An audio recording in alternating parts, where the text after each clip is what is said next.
Hello, this is Morgan Bailey of selfpubfest.co.uk, as you can tell in the background. I'm delighted to have regular Daniel Furl with us, with me, to talk about his writing journey. So this is part of the Author Spotlight series. And Daniel also writes as HJ Furl, so we'll be talking about that. Hello, welcome, Daniel. Hi. Always a pleasure to see you. And Mhm. so we're going to be talking, going back to the beginning, as we always do. Can you remember the first thing you wrote or when you really sort of enjoyed writing? Not necessarily recently, but can you remember the first thing you wrote back in the day? I think there are two things really. I think when I was at college studying an OND for catering, I wrote about a fountain, but I can't remember anything else about that. So I get leap forward many, many years. Mm. And I retired at 61 from contract catering because I was working 24/7, 365, and did very little else but work. So I was lucky.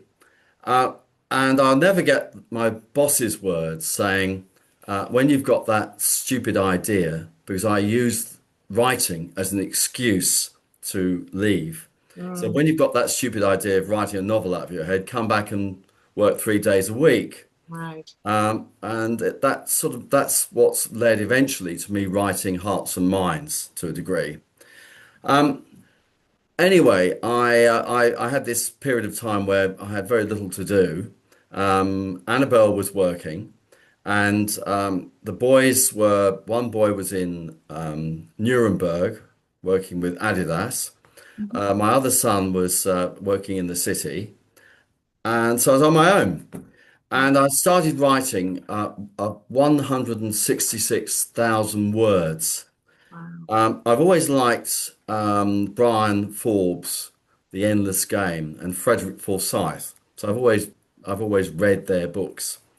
They would be absolutely horrified if they read what I read about the Yeah. sexy girls trapped behind the electrified fences, being guarded by these hunky men in Siberia trying to Right. escape. So Was this the burning idea that your boss told you to write and This is what he told me not to dare write, I think. oh, But I was writing this, and I struggled with it because I didn't have a plan, I didn't have a structure, and I'm normally very structured. And right. I, after 6 months, with my nearest and dearest standing at my shoulder, I deleted it. And No. that's the worst thing you can ever do with when you write Yes. anything. No, absolutely. So it was. I've since restored some of that. There's a story in Blushes in the Dark, which is a very my darkest book. Mm. There's a character called Jess, and Jess personifies part of that writing. But Right. it was a bad mistake because I've now spent the rest of my life trying to remember everything else I wrote. Yes. And I now know it wasn't that bad, but it Wow. it was it was the first stab at writing, and I Mm. went on to take the Open University course, start writing fiction, which I loved. I took the course several times, Mm. and I learned to write my favorite subject, which is character, Right. and Yes. the rest Well, is probably history. I always say I've just not long come back from Swanwick up in Oh, really? Derbyshire from Swanwick Writers Summer School. Yes, it's the right way around. And I was teaching planning four-part planning and writing a novel course, which was one of their Oh, specialist courses. So I was promoted from last year because last year I did two workshops, one on editing, they were hour long, one on editing and one on competition. So I had one of the main courses this year, and I'm oh, already good working stuff. out my pitch for next year. And so we were talking about because planning isn't just the plot, but No, it's all the characters and settings. And I it did is. one of the 4 hours was concentrating on character settings, plot. Another one on beginnings, middles, and ends. Because and the old if you can not old particularly, but if you can answer the who, what, where, when, why, and how, that for some people that's as much plot as you need. I agree. If you're not a plotter, when I say I'm a plantser, so I get an idea and I certainly answer those questions and any other detail I can think of, and then I start writing and I'm maybe I'm add I'm bits quite in as well. similar in some ways. I mean, I Yeah. don't. I use a very, if I create an anthology, and I've got several, I use an Excel spreadsheet, and it's got dates and key facts and everything listed Mm, down in columns. And because mm, I grew up at work using Excel a lot, and I just right. find it very, Yeah, I very like. good. But the opposite to that is that I can spend a lot of time procrastinating, wondering whether really should write something, Mm, and just rewriting and changing something, which mm, possibly is my way of compensating for being a pantser. right. Right. Well, I think no words are wasted, No, even if you don't do anything with them. Because a lot of people, sometimes you go to literary festivals and an Uber fan comes up, not to me, but an Uber fan comes up to kind of the well-known authors, and they go, "I've read everything you've ever written," and they go, "No, no, you haven't. no, There's a lot that will never see light of I day." agree. But it's all good practice. I can't remember. I think it was Somerset Maugham who said um, that you become a writer, or it might have been Hemingway. You become a writer once you've written your millionth million words. And David Wake, who is my longest spotlight so far at just over 2 hours. Oh gosh, right. And I say we stopped because we were hungry and thirsty. And he worked out what his millionth word was, published millionth word. I can't remember what it was now, but I said, how disappointing would it be if it was the? Oh, It that's was true, something. It isn't was something a bit more interesting. I can't it? remember. I can't remember what he did say, but I can't remember what it was. How But many yeah, I think books? How many it's books did all he good write, practice. or has he written? Oh, it's high teens now. He's got I think five due out this year. He's going to be launching one in October. So he's got five coming out this year. And does is that all he does? Right. Yes. Yeah, that's his full-time job. I don't live in that world, sadly. No. Well, he edits as well. He's an editor as well. No, very good. But that's just sort of because he enjoys it and it helps. It helps pay the bills. He does. But yes, no, that would be nice. It'd be nice. I say, well, you know the story of saying I said that I semi-retired last October, and then a week later came up with Self Pub Fest. So that's become my. It was certainly full time for the beginning of this year until it's really up and running because I'm there's a sure. lot to I'm sure. set up. I don't know how It's you do it really, but uh, just a very tolerant husband who doesn't see me very much. So it's interesting you mentioned Frederick Forsyth and books. I mean, his books aren't huge, but they're not small either. But most of your work, certainly published, are shortish stories. What do you know your longest published work? yes, The novellas as well, aren't they? no, it's Thrill Ride. It's a novel, Okay. Oh, and okay. So it's full length. it is full length. Yeah, I Hmm. think, or pretty much full length. Right. But I just I don't really have the time to even with what I've just written, Hearts and Minds. Hmm. Everything's in chapters and sections Hmm. because it enables me to write and finish it. Hmm. So it's a mixture of anthology, narrative, and memories. Oh, okay. So an odd one, a very odd Yes. one. Yes. So And you started life as or started publishing life as HJ Furl. Um, is there a what's the difference between because I've for these two up here used the name Rachel Kavanagh, which I'm now going to use for poetry. I've oh, I decided see. because I don't mind getting I I have a lot, probably about the same as two columns anyway, in the hallway of poetry books. So I'm going to I read see. and read and read, and also how tos. So I want to write poetry properly, but equally, if I don't get wonderful reviews, I'm still working on getting wonderful reviews for Morgan Bailey, but um, if I think it's just I don't want to write poetry as Morgan Bailey. So because also I advertise as Morgan Bailey, Mm. so I want to see if I do no advertising as Rachel Kavanagh as a poet, to see how people pick it up, Yeah, how they how perceive they you. find it. Mm. Yes. So she'll just have a page on here in the poets, and some people know that it's me, but I'll detach her So I'm going to, and unfortunately, I've got loads of stock of these. So when I was at Swanwick, I was handing a few out for free. And I've got a WI in a couple of weeks. So I might distribute some of those. Very good. Um, but how do you, because obviously you're Daniel in the main, so how do you find juggling? First of all, what's the difference between you and HJ? And how do you find juggling two personas, HJ Furl? Daniel? Well, I think the HJ Furl part, when I started writing, I mean I do write, and we're going to touch on that. I write everything from oh in the beginning science fiction, dark fantasy, Mm, romance through erotic romance. So I do have a very wide spectrum of subjects. I'm multi-genre, yeah. even within a book.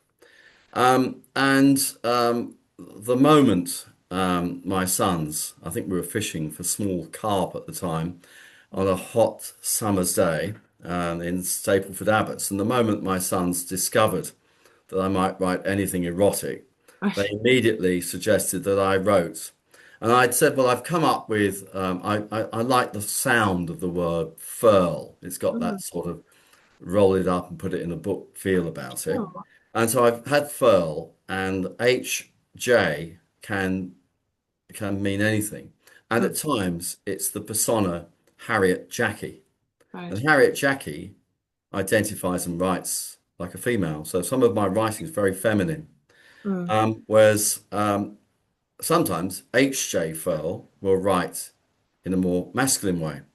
okay. And anyway, they dropped the E. One of my sons wanted me to have an E at the end, so I managed to drop the E. Right. But they were at that time they didn't know. You know, you've got this ex catering director, fairly high-powered catering director, suddenly goes mad and starts writing, and Mm, they didn't know what to expect. They sort of they do understand, and they're very supportive but good. in a way that your children are. They don't get that involved, if I'm No, honest. no. Um, My mum was the same. She and said to me the first thing I had published was a 60-word story in Women's Weekly. And I was really excited because I'd sent them a list of them, whole page of them, and they published the first one. They changed the title. I called it Pizza Payback, and they just called it Payback. And they printed the first one, and it was in their quarterly. And so I was thrilled because they don't. I went to get the magazine once I'd submitted it. I then bought every single quarter, and it might have been monthly. And so they published the first one, and I then thought they're going to publish all the others. So I then bought the next magazine, and they stopped it. So I said I killed off the 60-word story in Women's Weekly oh, because my first one was the last one of the ones published, oh no. which was a shame. But my mum said, "Hurry up and get published because I want to tell people that you're a published author," which is lovely. Well, until recently, the love of my life hasn't really, although she said she's glanced through and read some of my books, Mm, uh, she loves biographies and autobiographies. And since my new book is semi-autobiographical, mm. she's actually even approved some of it, Oh, good. which is always Yeah. encouraging, isn't it, to be approved, Yes. No, absolutely. Um, maybe some of the bits, as it says in the introduction, some of this book is true. It's technically a non-fiction book, but Right. with short stories springing out of it, which I'm quite excited about because Yes. a lot of them tend to be my nicer short stories, the ones that nobody would bother to read normally. Right. So that it's semi-autobiographical, and just to go back to the question, Mm, it's narrated by Daniel. right. So it's narrated from the age of 11, Mm, by from a male perspective. Um, there's no margin for error as to who's narrating it. sure. Three sections: youth from the age of 11 till 18, 19, Mm, work, and rebirth. okay. And so because there's a lot of my life in there, and so what I've tried to discuss is what it was like for a 14-year-old for his father to die away from home and to be the teenage carer to the worst case of manic depression in the West Sussex Health Authority. Wow. So it had a huge effect on me. Yeah. So I'm sure it still affects me. Yeah. Um, and then and so I mean, there's some mild eroticism to parts of it because of course we all go through growing up. Mm. Then work happens, and work is the largest section. And I've involved two solicitors in this book. I've got two members of my writers' circle, Brentwood Writers' Circle. Mm. One was legal journalist for the Mirror under Maxwell. Okay. You know, he knows who to upset and Yeah. how not to upset people. Yeah. The other is a solicitor, and they've advised me on the right approach, which is similar to something you mentioned to me. You know, if you love these people and get on with them, and they love you, then use their real name. If you Mm. don't, then change their name, their job title, their location, maybe even their nation. Um, and so what I've got is the second part, and whereas youth feels quite fresh and you know it's all happening and all that. There's Mm. some very hard parts there, very hard to digest parts. The Mm. second part is like crawling through work, and it's more about stress management and what it was like to be at work. And I'm really pleased because on the work topic, I went a week ago to, I won't say the name of the company because I haven't mentioned my catering company names. No. I went to their 25-year reunion. Oh, nice. And Lisa has just on Facebook told me that really intrigued to see if I'm in your book with my Right. name, which in fact she is. Yeah. And I've sold two proper books this morning, which is Oh, good. in the last half hour. Great. So it's great because Yeah. it's different from everything else I've ever written. Yeah. So when you've finished something, you mentioned your writing group. I was going to ask you about that. I'm Are in they the several. first people who see? I mean, Amanda's seen some of it, but are they your alpha readers? Are they the people I who don't have see it any. first? I do have a very Colin Taylor, who is the it's one of the most dynamic chairs. We've had all these chairs as you do in the Brentwood Writers Circle. Mm. Um, he was there when I stood up for the first time in 2018. So just before I published my first book, Is It Today? And I read something out. He said, "Well, what are you going to do with it? You know, you're going to publish it."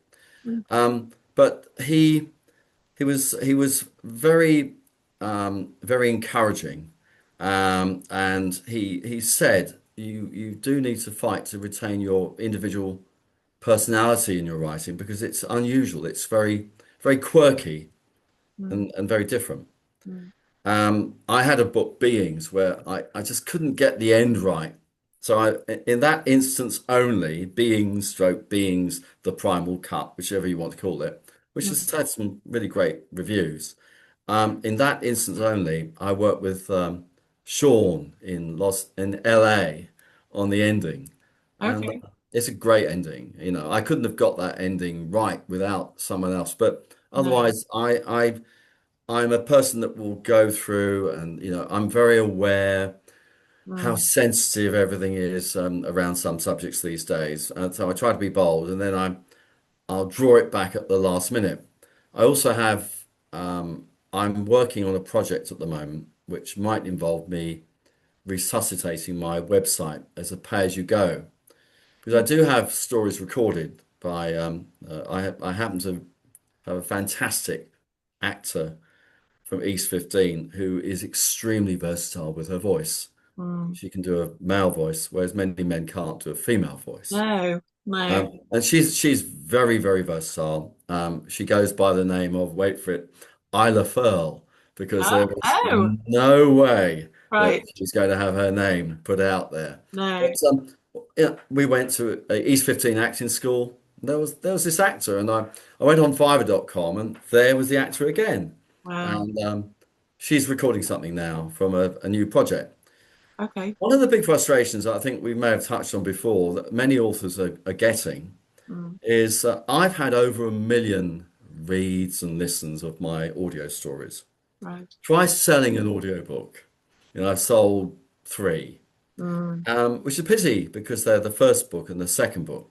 Mm. And one of the big frustrations is, well, when I've published a book of short stories, in the past, I've clawed back all of my stories and been very mean and possessive, taken Right. them back and said, "Oh, good, they can't read it. They're going to buy the book now." Well, they don't. People like that don't buy No, books. no, no. I find when because I'm in for the longer ones, so that's those and those two. They're in KDP Select, Yes, and so they're free for five single days they spread are. out I use that. over 90 days, and Unlimited. everything else is wide, and because they're the things that are most likely to be read on Kindle Unlimited, and I earn more money, not a huge amount, but I earn more money by doing that than all the other books put together else, It's a shame, isn't it? including them. Because Yeah, I've got a but hardback. it I have a is. hardback coming out of Yeah, first time ever. yeah, And I've sold one to Annabelle. I sold one. yeah. Right. Uh, you know, and it's a shame because it's the book. Yeah, The last section, youth. Sorry, rebirth talks a lot about how you cope as a stressed out executive with right. no life really outside work. Yeah, It's almost like a guidebook for the mature citizen. right. I have coffee with a man who's 81 years. It's in the book, so I mustn't say too Yeah. much. But Yeah. I have Yeah, coffee with a we'll be covering the books we individually will. So in, there's in I have this coffee. We meet, Mm. and I remember, as you do, we had Ottocino at Costa, Okay. new Ottocino, and Yeah. clearly, eventually, gets downstairs, and he had to go. I said, "You go first." And I talked about this book, and he nearly throttled me. He came out of the loo and said, "I want to be in your book. I must be in your." Right. Right. Well, as you probably would gather, Yeah. Morgan, you don't say that to someone like Daniel Furl, because he'll Right. spontaneously go and write something like, "He asked to be written into this book, so Yeah. I did. So here he is." Yeah. But he's really pleased with what I wrote because Good. there's this 10-year difference, and we share some beliefs. We believe in living for today. Yeah. Um, we believe in freedom of speech, sure, with protection. I mean, I've obviously got huge interest in protecting children, but Mm. I happen to think that there are some very simple ways to do that. And I think the world's only recently started cottoning onto that. For Mm. example, the mobile phones. There's this argument about this because I know in some countries, France, they've just announced that they're not banning mobile phones for Okay. under 16-year-olds because it contravenes their Oh. technically, in theory, they say, for Mm. children to communicate. So that Right. it's all got very complicated, Yeah. and the people who are most sensorial are the people tied into some of the most disgusting events that are Right. still not being sorted out in the Yeah. United States. So there we So are. you're obviously doing well selling books in person. Do you do any kind of advertising online? Well, I think I've done everything. I've tried everything. I gave we had a forum recently at the Brentwood Writers Circle. Mm. In fact, I've come up with the last two ideas. Woo, Okay. two ideas. One of them was really great, a screenplay session where we all have to Right. get up and perform our little screenplays. Oh, great. Worryingly, some of us dressed up. you know. Yes. So, but so the other one was a round robin forum where you had someone talking about the things that you talk about, writing, editing, Sure. marketing, advertising, and I covered advertising, and I've got a list that long. Mm. Where I am is that I've got a new opportunity because you could argue my other books aren't mainstream. So with those other books, with the HJ Furl books, I've now identified, for example, for erotic romance, I want people who will sell my books. I will not invest any money unless they sell my books. Okay. And Red Feather Romance, who I discovered through the ALCS, Yeah. because I've joined the ALCS after that fantastic London Book Festival. or Mm. after that. Sure. Um, they sell my books. They specialize. So I'm like you, constantly being attacked by people online and Yes. by email, saying they're experts in selling. No. Um, with the mainstream book. I've been down to the markets. I've got this thing that in the winter I tend to need people. I need to be with people. I am lucky. We've got I see my son, one son every weekend, and his wife, and our grandchildren, and we're going to be seeing my other son with his girlfriend from Bali this winter. But Right. winter's an empty space. There's a lot of empty space, even if you're busy writing. Mm. And I'm signing up. I'm going to be sitting at Royden Market for a few months. Just talking to people. If I happen to sell a book, fine. And likewise, which I can tell by your face that I might No, not sell I think many. it's a wonderful idea because I've only been in Aylesbury 3 years, 2.5, 3 years, and so people know me from the book swap They libraries, do. and so but they don't necessarily know that I'm an author because I don't say unless our festival's coming up or I have another reason to say. But I've decided this one there, the workbook, that's the first one of five. And I sold someone quite a few. In fact, the first one sold out Very good. at Swanwick, and a lady bought. I wasn't actually selling it in the bookshop, but I had a 1 to 4. You can see the spine of it. That's Yes. the first four, and then the fifth one is just a repeat of the first one, but with different sentence Oh, starts. well done. It's very good. And I was selling them individually at £6 each, or the bigger one at £10. And I thought, actually, this I should just sell the bigger one and have the Yes. five. So I'm going to bundle them up. I've got some pretty ribbon, so I'm going to bundle them up and then advertise locally, saying that if you know somebody, it's never too early to start Christmas presents. Of course, everybody has birthdays between Christmas, Yes. and so advertise it and push the fact that I am a local author. And I Yes. do offer raffle prizes, so quite often Oh, that's a they good come. I've idea. got one recently. I spotted in the local I'll get group something actually. where I offer give them raffle prizes. So I'll probably do a bundle of those first four. Um, Well, yes, I the have mine pen. here. There I we have it are. here. Well, Well, it, clearly not all the pens are in your goodie bags. I have got a couple left for example, at the back of Hearts and Minds, oh, I've got a list of very special people that I've thanked, right. including our fantastic Indian friends, Jay and Hema next door. We've got fabulous neighbours. So Yeah. they're going to get a pen and a mention. And I have a lovely Indian corner shop, and she's got this flyer and the flyers. So this is the Hearts and Minds flyer. Yep. I've got lots of flyers, and when I go to the market, I'll have the other books, and I'll be slapping children's hands saying, "No, that's an 18 plus." Yes. But One is well, they are quite obvious from the cover. they are. Yeah. But on the other hand, there are plenty of people who will. I have a colleague, or what do you call it, an author Hmm. friend called Yeah. Carly Ann, Okay. and she and TG Trooper, her other author friend, that they're always out doing the markets. Right. She's written a book called Pretend with Me, which is clearly erotica. Okay. And what happens? People come up to her at the many craft fairs, festivals, and markets that she does, Yes. and she says there's sex in this book, and they say no, thank you, or they say okay, yes, please.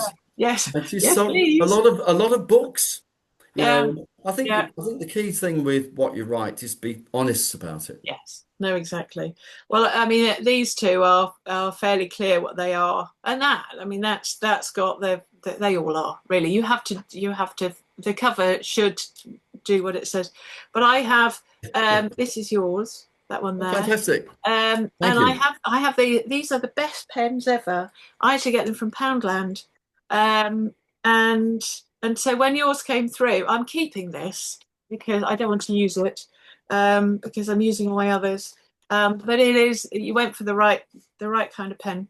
Well, it's the company's called Flash Bay, Oh, okay. and they're very. I gave them a 5-star review on Trustpilot. They're Right. very efficient, very good. Yeah.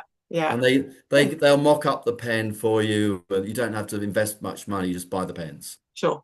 Yeah. Well, there we are. Good. No. Good. So what are you working on next? You mentioned briefly Oh, you're doing a I'm not sure. I'm not too sure what I'm doing next. I think mm, that at the end of the day, I'm rewriting some stories. I probably need to see what happens. I'd like to yeah. see what happens. Might you have a go at another novel or I just just haven't got the too time. no, I honestly haven't got the time. no. I have probably two, 2 to 3 um, 2 hour sessions a week in which to Mm, write right. alone, and unfortunately, I have to be alone to write. Yes. Yes. Um, Yes. um, Same. and I can only write in. I write here in this room. It's just where I write. So Mm, um, I have got some new, fairly erotic stories. I have got an opportunity to set up maybe a multimedia website. right. I am looking at pay to go, but the trouble is that there are sites that either charge you $130 a year, Okay. the author, they charge the Right. author, Right. or there are sites that are free, and therefore, if I did it, it wouldn't be a money spinner. I don't write really to make money. No. I'm a bit of a Well, giver. right. It's probably best not to have too high an expectation when you're writing these No, days. exactly. There's so Well, many yeah, books. on average, and I think that's taking most of us up to the top level. On average, a writer earns less than a minimum wage. I agree. So you do, it's a vocation. It's not a, I mean, yes, it's a career, one would hope. Um, but I use WordPress for all my websites, and they're hosted by an English company called Crystal with a K. Oh, I see. Yes. They host all my web. I have several websites, No, and very they good. host them all. And it's £200 a year, but that's for everything. And you can store all your photos, and it has my email and That's everything. very So it's good. really really good. No, very Yeah, good. it's worth it. No, thank And you. I'm used to WordPress. I set up my blog, which is morganbailey.wordpress.com, and that I've used it for since 2012. So used to it. But that's why we do it, isn't it, WordPress. Morgan? I mean, It is we do. absolutely. It's not just the writing. Mm, I mean, writing has changed my life. The activity around it is, mm, oh gosh, the activity is, that long. It's a long, yeah, every day there's a massive activity. And yeah, one of the interesting stories, because if you do write something that's more mainstream, you have that opportunity to stretch out to other people, reach out to other yeah, people. yeah. Um, we have a British Heart Foundation shop, which is fairly famous in Epping. Now, the Okay. reason it's famous is there is a program starring Paul Whitehouse and Bob Mortimer Gone called fishing. Gone I have the Fishing. dog, not actually Ted, but I have a dog that looks exactly Looks like like Ted. Ted. Yeah, with his sticking Is, out teeth. is Patted, Ted dead now? patted out he is. Ted's dead, but Yes. but Yeah, patted out. well, it goes a bit like this, and it's a good story. Um, Paul Whitehouse is the slightly more serious fisherman. Bob has had a lot of heart trouble, heart operations, and he talks candidly about that. Mm, My father died of a heart attack at 49. My mother died of a heart attack at 60. My brother died of a heart attack at 61. My wow. wife's father died of a heart attack at 53. So there's a lot of heart attacks. And so, I'm always at the gym doing things. That's another reason I don't write much. I'm too busy working out to Yes. stay alive, Healthy. Gosh, I'm 71 now, and you've got to stay Right. alive at 71. But Yeah. I think what's happened is that there was Paul fishing away, for a rudd for 2 days, and he caught Mm, one rudd. And Bob Mortimer says something like, "I've had enough of this, Paul. I'm going into Epping." He said, "You're not." He said, "I am." And he mm, walked, and it's all on the TV program. mm. He drove into Epping from Thornwood, which is down the road from us. Yeah. And he walked into the British Heart Foundation shop and said, "I'm Bob Mortimer." And of course, it was massive on TV. Sure. So of course, I dashed in there last week and said, "Look, heart attacks, everyone, look, Right. hearts and mind. So Ah, it's very significant. It's not just yes. thrown together title. And I said, have you ever thought about having me doing a book signing for you? Mm, And they said, oh, that we've never had anyone do a book signing. no. So I've after this, after my lunch, I'm going to be ringing up the British Heart Foundation to see Oh, if I can go on tour doing some great. book Why signings. not? Well, I'd love Why to do it not? because I'd like Exactly. for the family, and towards the end, I sort of dedicate right near the very end of the book when we Mm, get to death, because when you get over 70, all we do is look at Google, right. see who's died. Yeah.